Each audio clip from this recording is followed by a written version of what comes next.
Você acredita que o anticristo já está no mundo? É a primeira coisa. Segunda coisa, ele vem de que linhagem? É um judeu, é muçulmano? Você partilha de que princípio aí, né?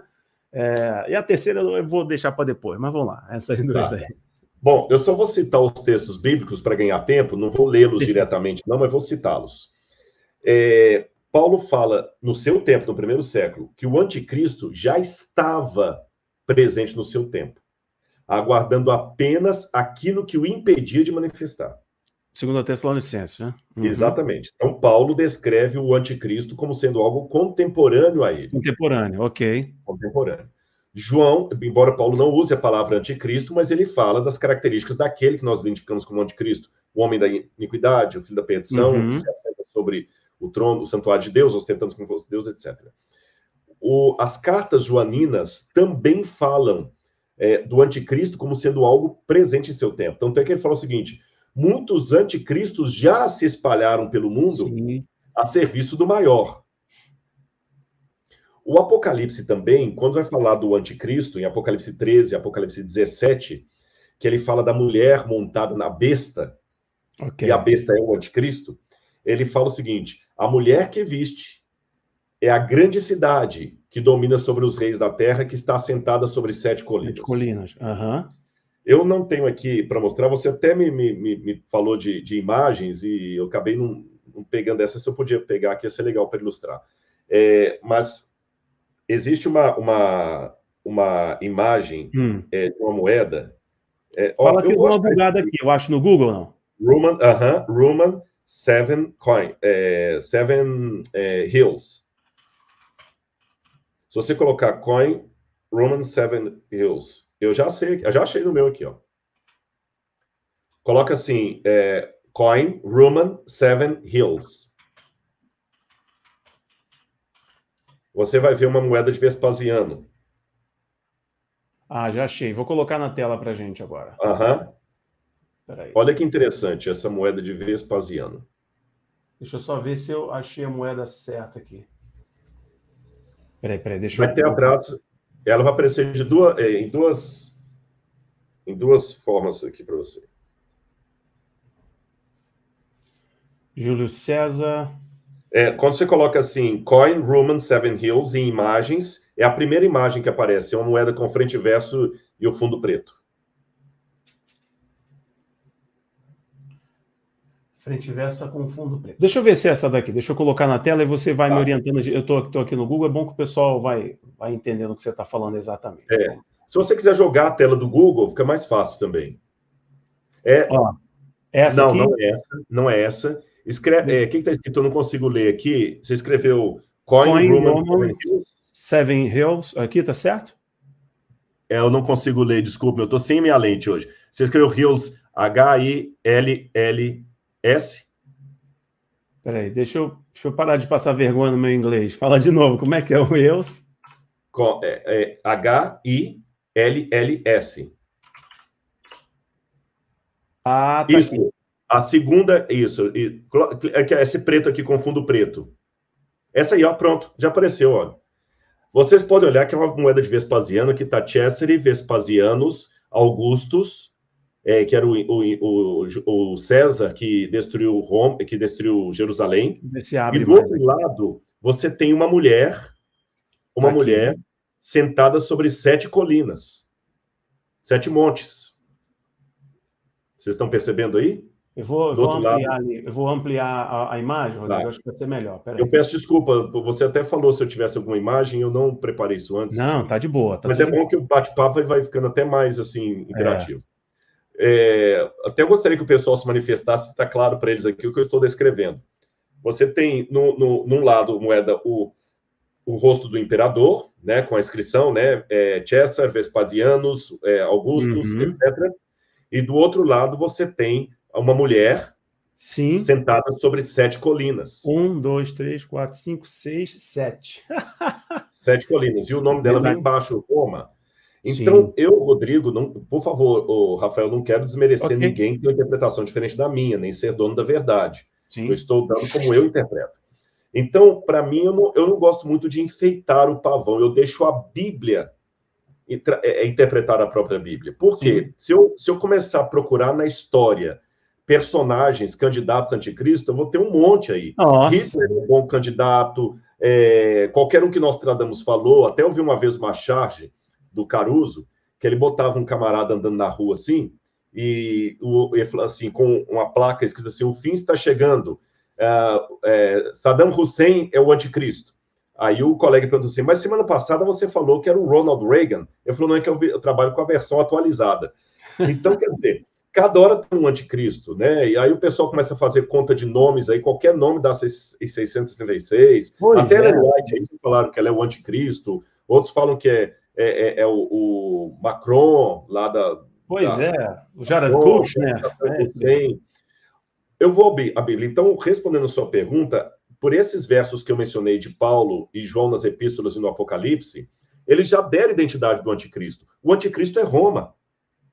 É Roma. Agora, vou complementar a pergunta. Mas era Roma, mas de uma maneira diferente, porque João fala bem claro em Apocalipse 17, a mulher que viste que assenta sobre a besta é a grande cidade que domina sobre os reis da terra.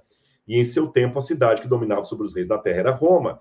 E ele fala, é a mulher que se assenta sobre 7 colinas. Então, eles já estavam dando a identidade do anticristo. Não pode ser alguma coisa separada de Roma. Além disso, eu observo uma coisa curiosa. Paulo, quando vai falar do anticristo, e João no Apocalipse também dá essa menção, Paulo usa uma palavra-chave em grego, a palavra apostasia. Paulo fala, porque isto, ou seja, a volta do Senhor, não se dará sem que primeiro venha a apostasia e seja revelado o homem da iniquidade, o filho da perdição. A palavra apostasia, em grego, apostasia, apostasia, é uma palavra grega. Significa separação, ruptura, quebra de aliança, quebra de acordo, divórcio. Que divórcio é esse que Paulo está falando? Só pode ser um divórcio entre a igreja de Cristo e o próprio Cristo. Porque não faz sentido sem que primeiro venha a grande apostasia. Que apostasia? Essa palavra apostasia é uma palavra clara que a gente até hoje usa na igreja. A gente fala o seguinte, a fulano de tal apostatou, para se referir a um irmão desviado. Então, o anticristo tem alguma coisa a ver com o apartar-se da verdade. A partir disso, eu já começo a construir que o anticristo tem que ser alguma coisa relacionada a Roma e uma apostasia em relação à verdade. Eu já descarto um monte de gente aqui. Já descarto o anticristo como sendo um muçulmano, já descarto o anticristo como sendo um ateu, porque não tem como um solteiro adulterar. Quem pode adulterar é um casado. Ok. Tá certo? Não tem como uma pessoa que nunca nasceu morrer. Para morrer, você tem que ter vivido. Para adulterar, você tem que ter casado. Ou seja, qualquer apóstata um dia tem que ter sido fiel. Você entendeu? Não existe ateu desviado. Existe crente desviado. Ok. Então, o anticristo tem todas as características de alguém desviado. A prova maior disso, e eu fecho aqui com o Apocalipse, é que no capítulo 12, João vê o povo de Deus, como muitas vezes foi mostrado no Antigo Testamento, representado por uma mulher vestida de branco, que tinha 12 estrelas na cabeça, uma coroa, e ela estava sendo perseguida pelo dragão. Como o dragão não conseguiu atacar nem a mulher, nem o filho da mulher, Apocalipse 12, o dragão para em pé na areia do mar e faz subir da areia do mar uma besta. A besta tem poder, tem autoridade para atacar a mulher. Por que ela tem autoridade? Porque o dragão não podia alcançar a mulher durante os 42 meses que ela estaria no deserto, que dá 3 anos e meio. Mas a besta, no Apocalipse 13, tinha autoridade para agir durante os 42 meses. Aí você vê uma cena congelada. A besta agora é enviada pelo dragão que lhe dá o poder para ir contra a mulher, atrás da mulher no deserto. E a cena do Apocalipse congela aí. A gente não sabe o que aconteceu. A gente só sabe que a mulher fugiu para o deserto, o dragão manda a besta atrás e a gente não sabe o que aconteceu. Até que você vai ao capítulo 17 e você vê que cena. João é levado a um deserto, pela primeira vez desde o capítulo 13. E quando ele chega no deserto, ele vê a besta, a mesma besta do capítulo 13, e vê uma mulher montada na besta. E curioso que essa mulher que João viu, para mim, só pode ser a mulher do capítulo 12. Por isso que a Bíblia fala que João, quando ele fala assim, quando a vi, a mulher montada na besta, admirei-me com grande espanto. Por que ele admirou com grande espanto? Ele viu a batalha de Miguel no céu contra o dragão. Ele viu o diabo lançado do céu. Ele viu Cristo no seu santuário. Ele viu o trono de Deus. E só agora que ele se admira com grande espanto? Por quê? Obviamente porque ele viu algo que ele jamais imaginaria. O povo de Deus se aliando com o inimigo. E como é que isso se cumpriu na história? A partir do momento que o cristianismo, no quarto século, se junta com Roma, se tornando apostólico romano, ele começa agora a dar um acento que o cristianismo não tinha. Começa a perseguir, você tem a Inquisição, você tem a Idade Média, tudo que o cristianismo foi fazer, etc, etc, etc.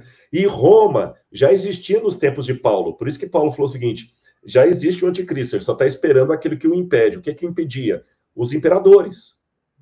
Quando os imperadores saem de cena e um líder cristão domina o cristianismo, aquilo que impedia dele se assentar no trono de Deus, ou sentando como se fosse o único Deus, aconteceu.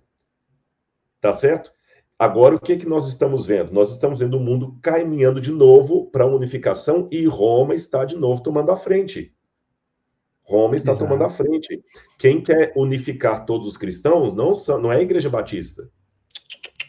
Quem está promovendo os concílios ecumênicos, quem está conseguindo diálogo... O parlamento das religiões, o concílio, Exatamente. Quem tá conseguindo conversar ao mesmo tempo com judeus, muçulmanos, anglicanos e luteranos não são os adventistas, nem os assembleianos. Exato. É Roma. Indo no zigurate lá no Iraque, né? Exatamente. Se encontrando com um imã que ninguém nunca se encontrou, nenhum pontífice máximo se encontrou. Então, eu estou esperando alguma coisa que venha dali. E quero dizer a todos que a minha interpretação não é adventista.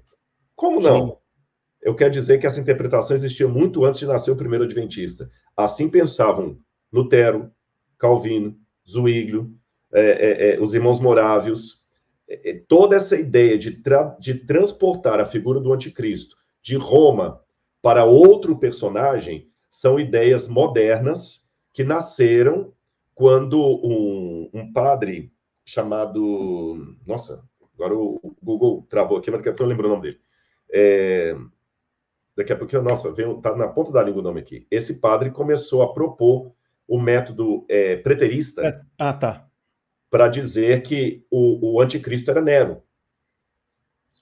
Porque aí tiraria o foco de Roma. Sim. E a partir desse Javier Rivera, Francisco Rivera, lembrando o nome, Francisco Rivera. A partir de Francisco Rivera, que começou a apresentar isso aí, vieram outros teólogos protestantes lendo nessa vibe aí, e Darby achou interessante essa ideia e começou a fazer uma mistura de preterismo com futurismo. Aí Darby começou a propor que o anticristo seria alguém ligado ao Oriente e tal. Depois de Darby, você vem Lindsay, Hal Lindsay. Antes de Darby e Lindsay, você teve a Bíblia, aquela Bíblia anotada escatológica, Scofield. A Bíblia de Scofield. Okay. E pela primeira vez a Bíblia de Scofield apresentou um panorama inédito no cristianismo. Nós não temos, antes de Darby, Scofield, Hal Lindsay, nenhum cristão, nenhum teólogo cristão, nem na Reforma Protestante, nem na Idade Média, nem na Patrística, ninguém colocando o esquema dispensacionalista de um anticristo que vem do Oriente, 7 anos, dividido no meio de Daniel, essa coisa toda e tal. Isso é tudo muito novo.